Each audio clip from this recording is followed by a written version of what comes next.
iniciando o livro de Escatologia Bíblica 2.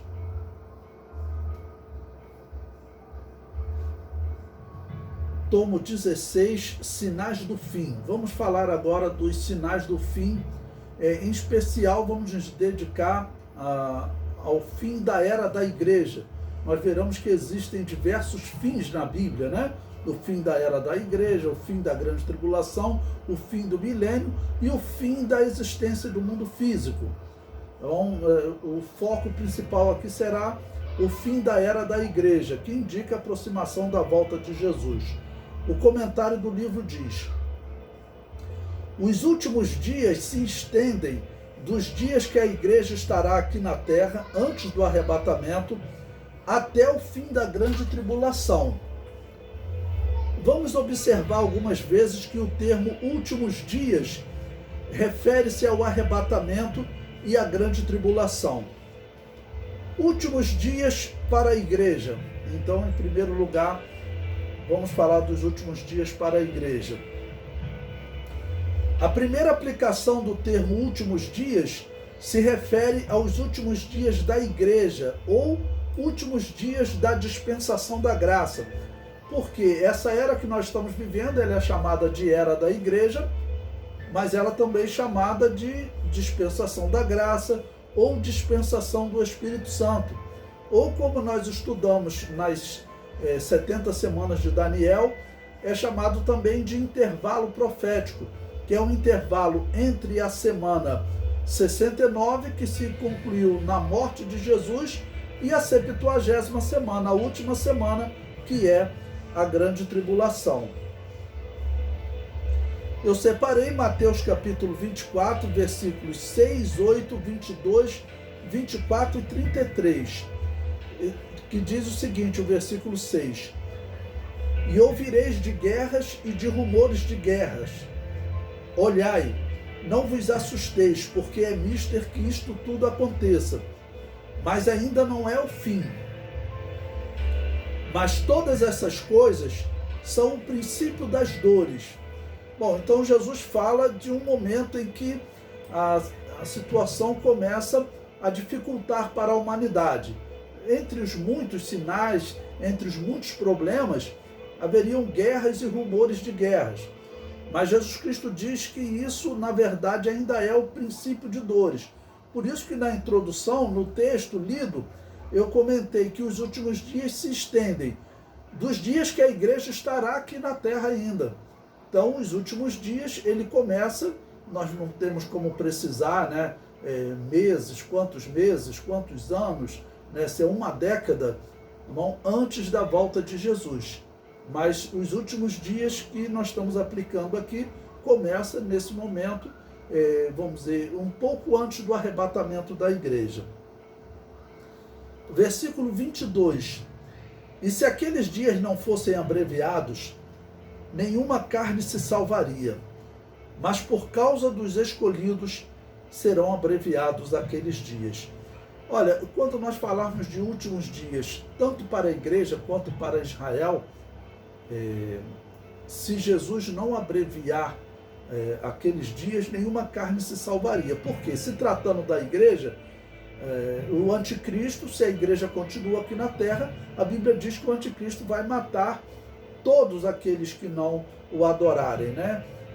E também em relação a Israel. Israel que vai ficar na grande tribulação, claro, porque eles não creem em Jesus Cristo como sendo o Messias. O anticristo também tem uma ira especial, uma ira satânica contra Israel.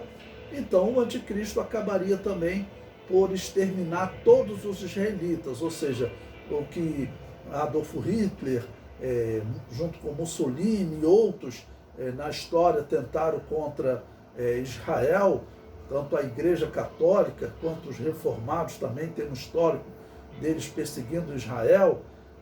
Então, durante a grande tribulação, se Jesus não abreviar também aqueles dias, nenhum israelita sobreviverá.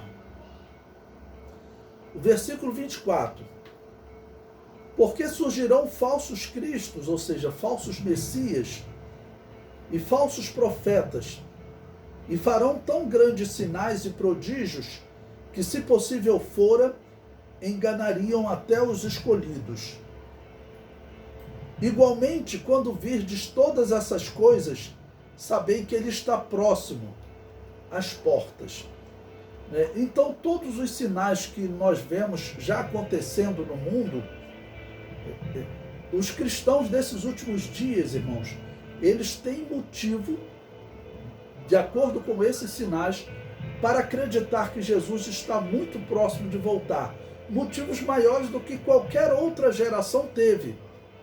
Porque nós somos a geração que vimos Israel se firmar como potência, que é um cumprimento das Escrituras. Há 100 anos atrás, né, ali pelo ano 1921, Israel não tinha uma terra. Israel não existia como nação. Eles renasceram como nação, se fortaleceram. Hoje é uma das nações mais avançadas do mundo, e em termos tecnológicos, Israel já ultrapassou os Estados Unidos. Hoje Israel é considerado o país número 1 do mundo, principalmente naquele critério de empresas que se dedicam aos temas de assim, avanço tecnológico. Essas empresas são chamadas de startups, né? Aquelas que trabalham com a inovação tecnológica. Hoje Israel é o número 1 em startups no mundo. Nenhum país tem tantas empresas na área de avanço tecnológico como Israel. Prosseguindo o comentário. Os dias da igreja na terra serão abreviados. Ela será arrebatada. Se não fosse assim, todos os cristãos seriam mortos pelo anticristo. Esse é o significado daqueles dias serem abreviados. Em João capítulo 6, versículos 39, 40 e 44, Jesus Cristo diz: "E a vontade do Pai que me enviou é esta, que nenhum de todos aqueles que me deu se perca, mas que o ressuscite no último dia. Porquanto a vontade daquele que me enviou é esta, que todo aquele que vê o Filho e crê nele tenha a vida eterna, e eu o ressuscitarei no último dia. Ninguém pode vir a mim se o Pai que me enviou não trouxer, e eu o ressuscitarei no último dia."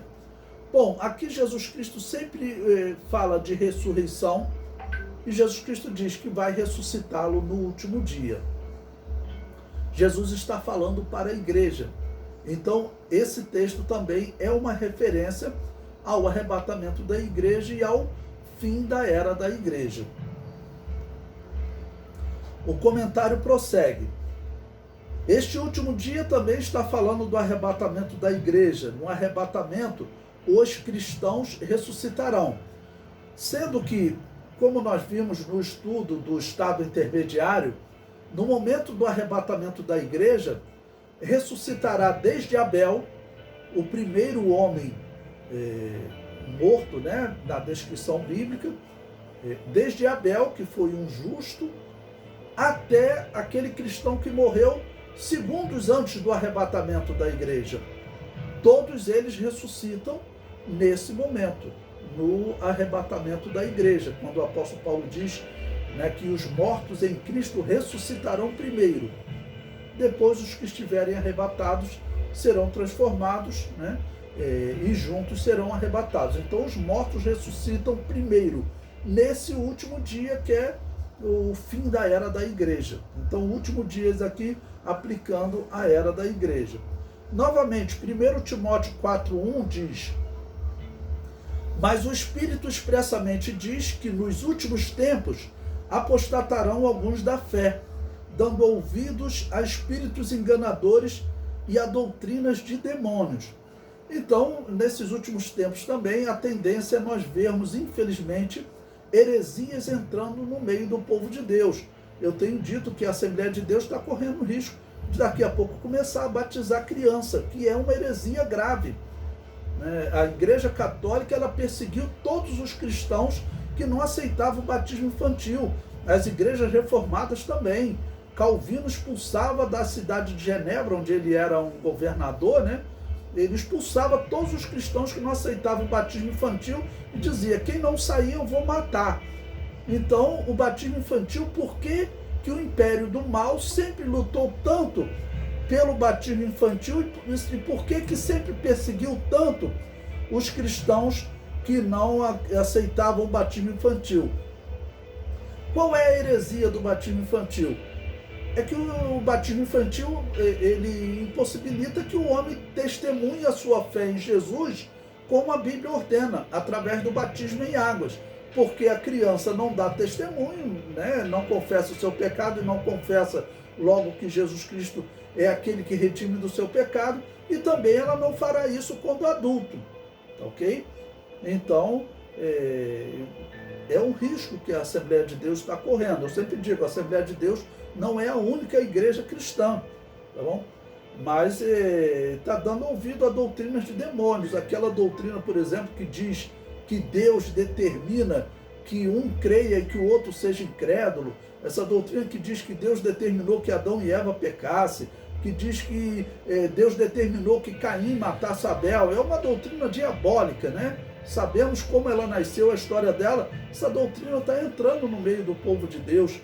A Igreja Batista Cristã está sendo envolvida por essa doutrina, um pouco menos até do que a Assembleia de Deus, porque infelizmente a Assembleia de Deus está cedendo mais. Eu vi notícias de igrejas da Assembleia de Deus do Nordeste que adotaram essa doutrina de demônios, porque é uma doutrina de demônio.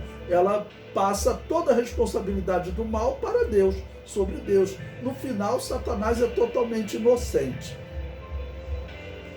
O comentário prossegue.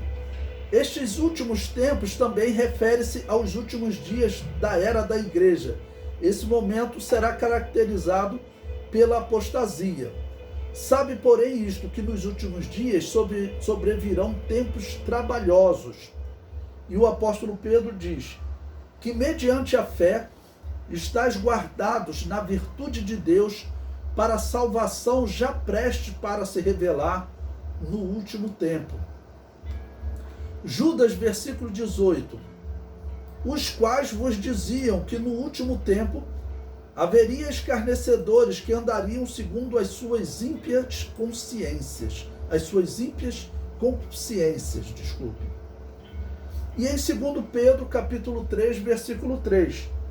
Sabendo primeiro isto, que nos últimos dias virão escarnecedores, andando segundo as suas próprias concupiscências. Vimos o termo últimos dias aplicando-se aos últimos dias da igreja na terra, que é essa era da igreja que nós estamos vivendo. Então tem um período também dessa era da igreja que é chamado de últimos dias ou últimos tempos, porque é o momento em que a igreja estará prestes de ser tirada da terra. Então o que nós teremos? Teremos falsas doutrinas entrando no meio do povo de Deus, né? E as pessoas sendo levadas por essas concupiscências carnais.